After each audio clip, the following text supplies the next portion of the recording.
दूर से देखने पर यह समंदर में खड़ी कोई बेटर शेप लगती है, पर असल में यह एक छोटी सी सिटी है जो आज पूरी तरह से खंडर हो चुकी है। किसी वक्त में इस छोटे से आइसलैंड पर 5,000 से ज्यादा लोग रहते थे और यह ना सिर्फ जापान की बल्कि दुनिया की सबसे घनी आबादी वाली सिटी कहलाती थी। यहाँ अपार्टमेंट थे जिनका कंक्रीट अब गल सड़ चुका है। इनमें लोगों का सामान आज तक मौजूद है। ऐसा मालूम होता है कि शायद यहाँ रहने वाले सब कुछ ऐसे ही छोड़कर यहाँ से भागे हैं।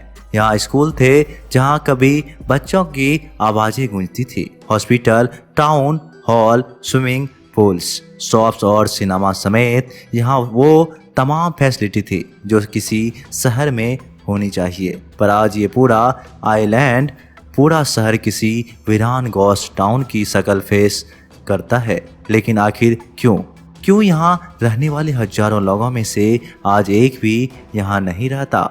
यहाँ ऐसा क्या हुआ था कि जापान ने 35 सालों तक टूरिस्ट को इस आइसलैंड पर जाने से रोक रखा?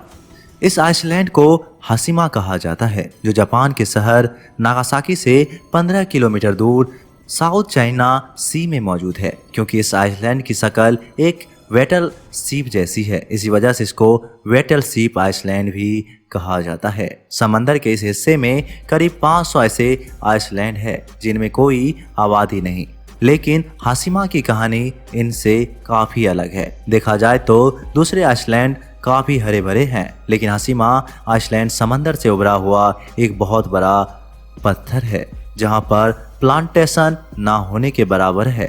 हाशिमा आइसलैंड ने अपने वक्त में जापान की इकोनॉमी को बूस्ट करने में बहुत बड़ा रोल प्ले किया था और इसकी सबसे खास बात थी कोल माइनिंग। पिछले 150 सालों की हिस्ट्री में इस आइसलैंड के करीब समंदर के बोतल से 1 करोड़ 65 लाख टन कोयला निकाला गया था। इतना ज़्यादा कोयला आज पूरे इंडिया को 1 महीने तक और पाकिस्तान को 10 दिन तक इलेक्ट्रिसिटी प्रोड्यूस करके दे सकता है। देखा जाए तो 1800 में हाशिमा से थोड़ा ही दूर टाकाशिमा आइसलैंड पर रहने वाले लोगों को ज़मीन पर बिखरा हुआ कोयला मिला था। पहले तो उनको इसकी खासियत पता नहीं थी, लेकिन फिर गोहिता नाम के एक आदमी को एक्सीडेंटली इसकी हीटिंग प्रॉपर्टीज का पता चल गया। उस दिन के बाद से टाकाशिमा आइसलैंड के लोगों ने जमीन पर बिखरे हुए कोयले को इकट्ठा करना शुरू कर दिया, जिससे वो अपने घरों को गर्म रखते थे। देखते ही देखते एंटीना 50 में नागासाकी एक इंटरनेशनल शिपिंग पोर्ट बन चुका था। अमेरिका और चाइना के दरमियान से एक स्टॉप पावर पोर्ट था जहां पर इंटरनेशनल कार्गो सेलिंग शिप्स रुकती थी। वेस्टर्न क्रेज यानी ग्रेट ब्रिटेन और यूएसए अपनी सेलिंग शिप्स को स्टीम इंजन से रिप्लेस कर रहे थे, जिसको चलाने के लिए एक ही चीज की जरूरत थी और वो था कोयला। जब वो शिप्स नागासाकी पोर्ट पर आकर रुकती थी तो उसकी रिफ्यूलिंग के लिए कोयले की जरूरत पड़ती थी और यह कोयला नागासाकी से थोड़ा ही दूर टाकासामी आइसलैंड पर बिखरा हुआ था। जब कोयले की डिमांड बढ़ती गई तो आइलैंड के लोग इसको बेचने के लिए जमीन से निकालने लगे। देखते ही देखते टाकासामी के सरफेस पर से कोयला खत्म हो गया। उस वक्त कोयले को निकालने के लिए ओल्ड स्कूल तरीके इस्तेमाल किया जाते थे, जिसमें ज़्यादातर हाथों का इस्तेमाल होता था। अब बढ़ती हुई कोल डिमांड्स को पूरा करने के लिए हाथों का इस्तेमाल नाकाफ़ी था, इसलिए 19वीं सेंचुरी में मित्सुबिशी ने हाशिमा आइलैंड खरीद लिया। उस वक्त मित्सुबिशी एक शिपिंग कंपनी थी जिसने हाशिमा आइसलैंड पर प्रॉपर कोल माइनिंग स्टार्ट करने का फैसला किया। मित्सुबिशी ने वर्कर्स के लिए एक घर बनाए और पूरे आइसलैंड को समुद्री लहरों से बचाने के लिए एक सी वॉल भी बनाए। यही वजह है कि आज यह आइलैंड एक शिप की शक्ल जैसा देखती है। 1916 में यहाँ 3000 वर्कर्स रहते थे जो साल में 150 टन कोयला जमीन से निकालते थे। हाशिम आइलैंड के छोटे साइज की वजह से यहाँ रहने की जगह काफ़ी कम थी, लिहाजा मित्सुबिशी ने यहाँ कंक्रीट रजिस्ट्रेशन कॉम्प्लेक्स बनाया ताकि ज़्यादा से ज़्यादा वर्कर्स यहाँ पर अपनी फैमिली के साथ रह सके। यह उस वक्त जापान की सबसे बड़ी कंक्रीट बिल्डिंग हुआ करती थी। लेकिन ये फिर भी वर्कर्स के रहने के लिए काफ़ी छोटी थी। उसके बाद हाशिमा आइलैंड पर वर्कर्स की तादादें बढ़ती गई और माइटूसिमिया यहाँ एक कॉम्प्लेक्स बनाता चला गया। इसके साथ साथ वर्कर्स के बच्चों के लिए स्कूल और इंटरटेनमेंट सेंटर भी बनाए गए। 1941 में हाशिमा आइलैंड पर कोयले की प्रोडक्शन सालाना 4,10,000 टन तक जा पहुंची, जो कि दिन व दिन बढ़ती जा रही थी। 1959 में आइसलैंड की टोटल पॉपुलेशन 5200 थी। अब देखा जाए तो आइसलैंड का टोटल एरिया ही 15.5 एकड़ है।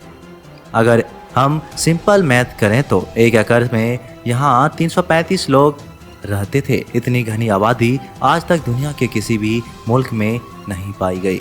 इसका अंदाजा आप इस बात से लगा लें कि चाइना, जहाँ की पॉपुलेशन डेंसिटी आज 84 पीपल पर एकड़ है, उसके हिसाब से हाशिमा में उस वक्त 335 लोग 1 एकड़ में रहते थे। जो वर्कर्स यहाँ रहते थे उनका कहना है कि एक कमरा 3 वर्कर्स शेयर करते थे, लेकिन उसमें जगह सिर्फ 2 वर्कर्स के सोने की थी और तीसरे वर्कर्स को कवर्ड में सोना पड़ता था।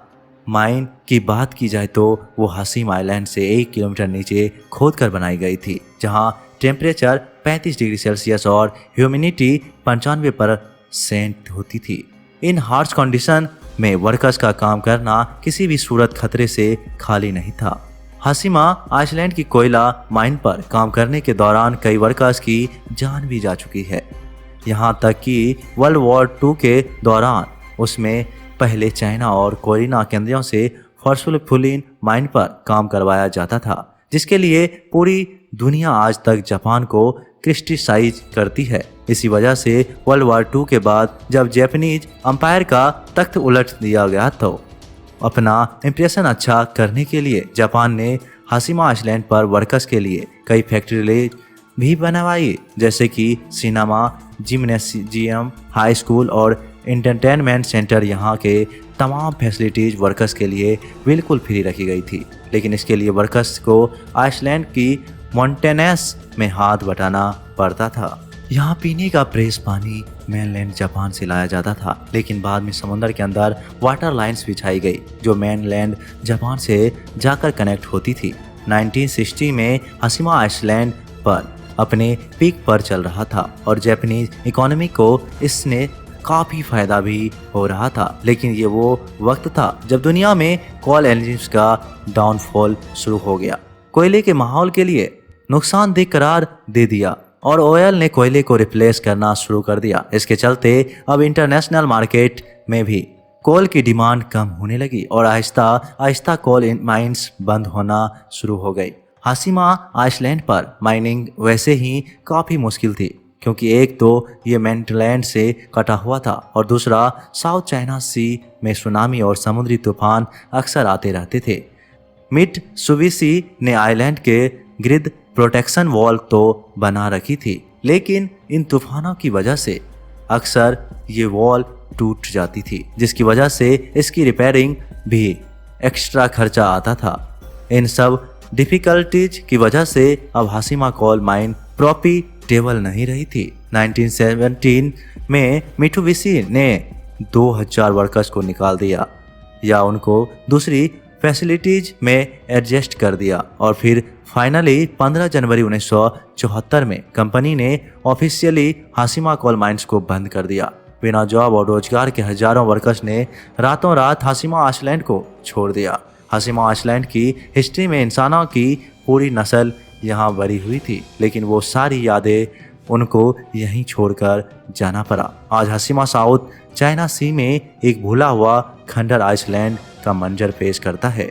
कई सालों तक जापानीज गवर्नमेंट ने इस आइलैंड को सील रखा था और इसकी वायोलेशन करने वाले को सख्त से सख्त सजा दी जाती थी। कई लोगों का कहना था कि जापान यहाँ पोस्ट लेबर कैंपस की असल हकीकत दुनिया से छुपाना चाहता है, लेकिन जापान का कहना है कि ये रूल उन्होंने आइलैंड पर चोरी रोकने के लिए बनाया है। हाशिमा को 21st सेंचुरी से दोबारा से डिस्कवर किया गया और घोस्ट टाउन की शक्ल में ये काफ़ी फेमस भी हो गया, खासतौर पे उनके बीच जो घोस्ट टाउन्स या खंडरात देखने की शौकीन थे। 2005 में जापान ने हाशिमा आइसलैंड को ऑफिशियली टूरिस्ट के लिए खोल दिया। ऑफिशियली ने कई बार यहाँ बिल्डिंग्स की रिपेयर की कोशिश की, लेकिन क्योंकि इनका रीइंफोर्स कंक्रीट काफ़ी सड़ गल चुका था और हार्श वेदर कंडीशन की वजह से ये काम करना पॉसिबल नहीं था। यहाँ कई बिल्डिंग्स टाइफोनस की वजह से गिर चुकी थी और दूसरी बिल्डिंग्स गिरने के करीब करीब है। सिर्फ आइसलैंड के थोड़े हिस्से में को रिपेयर किया गया है और टूरिस्ट को भी यहीं तक जाने की परमिशन है। इस घोस्ट टाउन की लोकेशन फिल्म मेकर्स को भी काफ़ी अट्रैक्ट करती है। यहाँ 2009 की life after people TV series shoot की गई थी। 2011 में जेम्स बॉन्ड की स्काईफॉल मूवी के काफ़ी थ्रिलर सीन्स को भी हाशिमा आइसलैंड पर ही शूटिंग किया गया था। 2009 में जापान ने हाशिमा आइसलैंड को यूनेस्को वर्ल्ड हेरिटेज साइट की लिस्ट में डालने की रिक्वेस्ट की थी, लेकिन साउथ कोरिया, नॉर्थ कोरिया और चाइनीज गवर्नमेंट ने इनको काफ़ी अपोज किया। उनका कहना था कि यह उन सबसे बच जाने वाले लोगों की फीलिंग्स के साथ खिलवाड़ है, जिन लोगों को यहाँ फोर्सफुली लाकर उनसे माइन के अंदर काम करवाया जाता था। आखिरकार इनके बीच कंप्रोमाइज इस बात पे हुआ कि जापान यहाँ 90s 40s में फोर्स लेबर को एक्सेप्ट करेगा और हेरिटेज साइट की हिस्ट्री में फोर्स लेबर का जिक्र भी किया जाएगा।